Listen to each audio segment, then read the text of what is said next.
Crush ko si Alden, eh. Nagubad sa harap ko.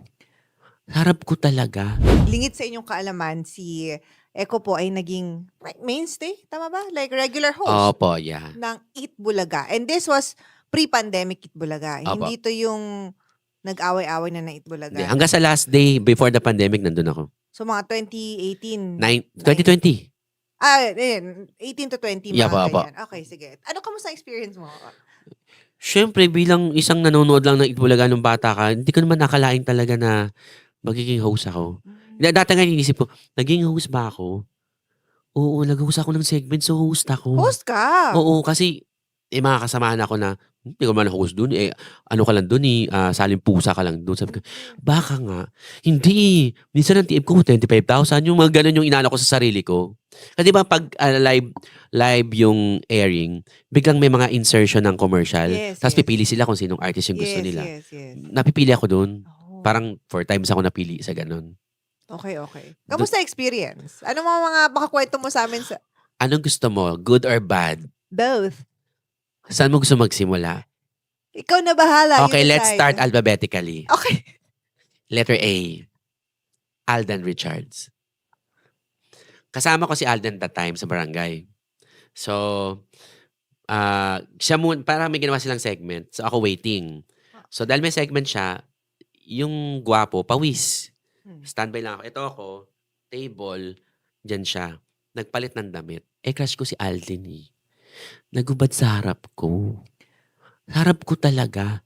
Kasi gano'n si Alden, walang mali siya sa kanya kasi nga magkakasama kami. Pero alam niyang bakla ako.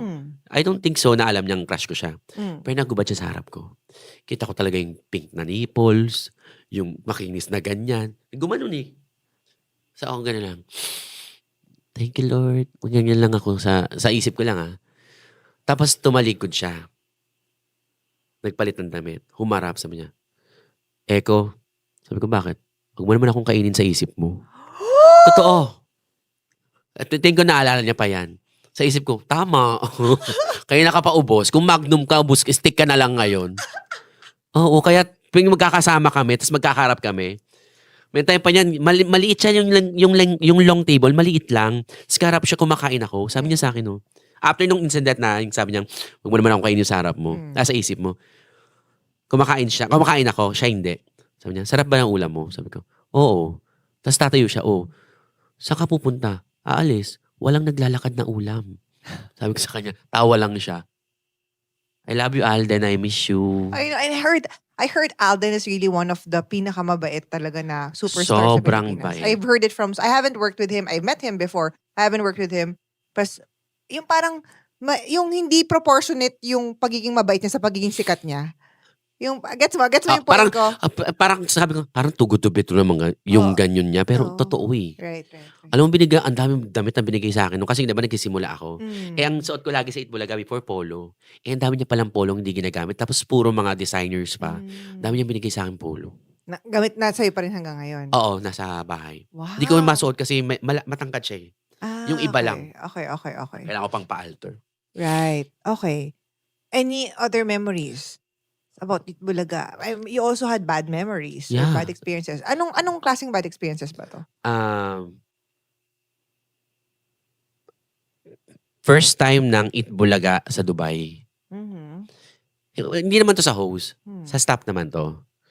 First time ng Itbulaga sa Dubai. Hindi ko sinabing isama ako, pero sinama ako. Ako daw yung opener bago yung show. So pag opener ka, dapat alam mo yung takbo ng show. At pag may show, may rehearsal. The night before the rehearsal, kumain kami sa mamahaling restaurant. After kumain, yung staff, nakasama namin, kinausap yung bawat host about the rehearsal, ganyan. Siyempre, bilang bago akong host, lumapit ako. Kasama mo ba ako sa rehearsal? Ay, hindi ka kasama. Rest ka lang. So, kinabukasan rest. Pero alam ko kasama ako dapat. Pakiramdam ko dapat kasama ako eh. So, 10 o'clock na, bumaba ako ng hotel. Patapos na sila mag-rehearse. Sabi sa akin ni Miss Pauline tsaka ni Kuya Pao, Eko, magtingin ka lang. Patapos na kami. Sabi ko, ay naku Eko, baka hindi ka bigyan ng TF. Binibiro ako ni Kuya Pao. Sabi ko, Kuya, ang sabi sa akin ni Ma'am Keme, hindi daw ako kasama sa rehearsal. Nagkatinginan silang dalawa. Sabi ko, nako, nakita nila nandun yung ma'am. Naku, late ka, ganyan-ganyan. So, tumatawa yung staff. Baka hindi ka bigyan ng tip ni Mr. T. Eto na, dumadating si Mr. T. Sino po si Mr. T? Mr. Tobiera. Okay. Bilang napakabait din ni Mr. T, nakipag-kiss sa mga good morning, nabigyan ng sobre. Dahil ako nga, di ba, sabi, late daw ako, hindi ako mating. Nakatingin sa akin yung staff. Naalala ko yung baka hindi ka bigyan ng TF. Lumapit si Mr. Tobiera. O anak, kamusta tulog mo? Okay lang po, tight. Thank you po sa pagsama sa akin. O ito, mag-shopping ka. Sa harap ng staff. Sabi ko, thank you po, Mr. T. May sobre ko. Kahit ayaw niya ako isama sa rehearsal. Pero bakit feeling mo ayaw niya isama sa rehearsal? Parang power trip, bullying, gano'n? Parehas. Kasi I don't think na they want me to win the contest talaga eh. Kasi after the contest, kinausap ako ng isang contestant. Siya yung first runner-up ko. After daw ng contest, sabi sa kanya nung staff, ano nangyari sa'yo? Kaya nga ginawa yung contest na yan para sa'yo. Sinabi sa akin mismo nung... First runner-up? Oo. Kasi yung first runner-up, dati na siyang nag-Itbulaga.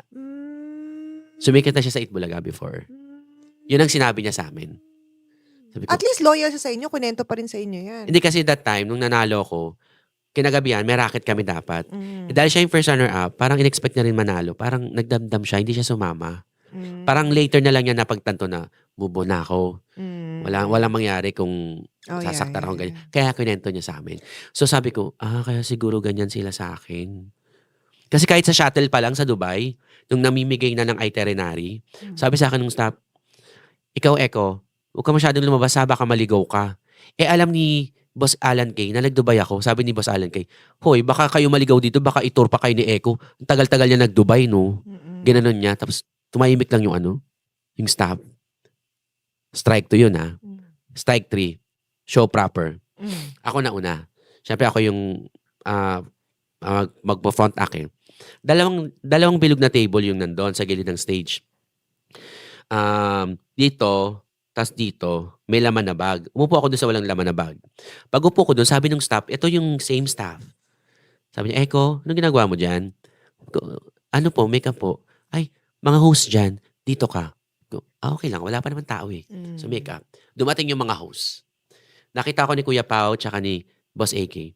Sabi ni Kuya Pao, Eko, ba't nandyan ka? Sabi ni Boss AK, lagi mo talagang nilalayo yung sarili mo sa amin, bakla ka. Lumapit ako. Sabi ko, boss, sabi ni ma'am, wag daw ako dyan kasi host lang daw dyan. Sabi ni Kuya Pao, di ba host ka? Opo, yun din inisip ko kanina. Tapos sabi ni Boss AK, kasi andun yung staff paparating. Sabi ko, hindi ko naman to hiningi na sama ako dito. Pwede namang hindi ako isama sa Dubai. Wag na lang akong ganito getawin. Yes. Pag uwi namin, kwento ko sa mga kasamahan ko. Na, talaga ba? Ganun? Sabi ko, ba't ganun? Kumontes lang naman ako. Hindi, tsaka parang, alam mo, sa showbiz kasi ganyan talaga, di ba? Suki ako ng ganyan direct. Talaga? Suki ako. Sana naman sa amin, hindi ka naging ganun. Di ba nga na-late ako? Ako nga yung nahiya. Na-late ako. So lahat ng pangkumbaba, talagang yun. Hello, sorry po. Ganyan po. Sa inyo wala naman. Pero sa Itbulaga, marami akong naranasan talaga. First time na Itbulaga sa Cebu. Meron kami doon, dahil barangay kami, meron kaming doon, pamigay ng pera. Prices all the way yung pangalan.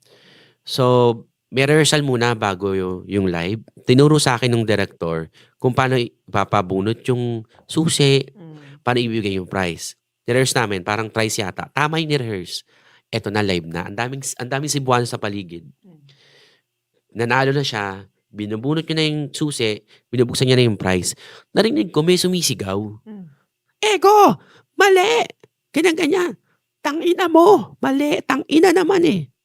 Tapos yung mga Cebuano, nakikita ko sa peripheral ko, parang natitigilan sila kasi may nagmumura. Live to? Live to.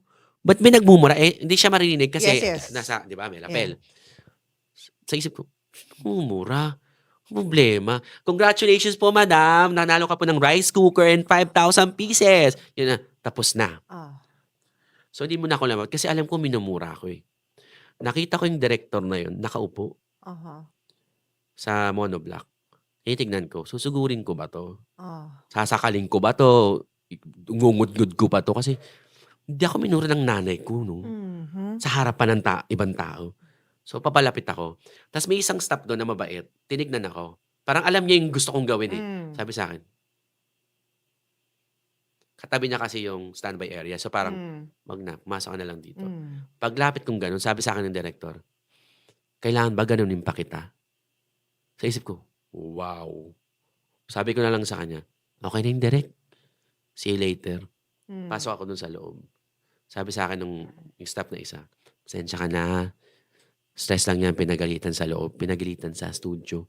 Kasi mali yung tinuro niya sa akin. Oh. So, siya yung nagkamali, hindi ikaw. I mean, ikaw Tries naming inulit yung sinabi niya eh. Oo. Totoo naman. Pero hirap, no? Ang hirap. Alam mo, yun yung talagang, lagi ko kinukwento yan dito sa TikTok Tea. Yung showbiz, kala mo, glitz and glamour. Pero sa totoo lang, daming mga may sungay talaga. Kung gusto nyo mag-artista, pag-isipan nyo, ihanda nyo yung sarili. Lulunukin mo. Lalo na kapag hindi ka sikat. Exactly. Kaya siguro, feeling ko kaya ako na-experience yun. Kasi hindi man ako sikat. Kasi kung gawin ba yung kay Alden, gawin ba yung kay Maine, hindi na gagawin sa kanila yun. Exactly. Payong nga lang, direct ha. Hindi ako, nung mga unang weeks ko, hindi ako pinapayungan. Nung time na pinapayungan na ako, meron ng mga naririnig ako na, wow, artista na, yabang mo naman, pinapayungan ka na. Payong lang? Pwede naman magdali sarili kong payong. Hindi ko masabing dala niyo ako ng payong na ganyan. True. Tapos nasa barangay kami. Narinig ko sa tenga ko, si Eko kausapin nyo. Baka mamaya umarte yan ang baho-baho ng lugar. Kasi tundo parang ilalim ng ilog. Narinig ko talaga. Tapos lumapit sa akin yung PA. Niya, Sir Eko, okay lang po ba sa inyo? Yung location kasi natin, mabaho po. Ko, lumaki ako sa tundo. Natutulog ako sa basurahan dati. Wala yan sa akin. Yung, judge ako agad. Ginajudge agad ako. Wala pa akong ginagawa. Ang hirap pag hindi ka sikat. Yeah. Kaya kung gusto nyo maging artista, make sure sisikat kayo. Para din nyo ma-experience yung mga